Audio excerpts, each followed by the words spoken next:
चियाले हैं इनके चियाले।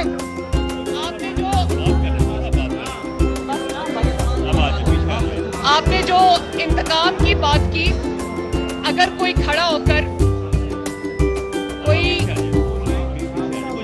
ओहदेदार को धमकी देता है कि मैं उसके बच्चों को नहीं छोड़ूंगा, उनकी फैमिलीज को भुगतना पड़ेगा, तो देखें, और फिर आप ये कहें कि उससे इंतकाम लिया, ये बात गलत है।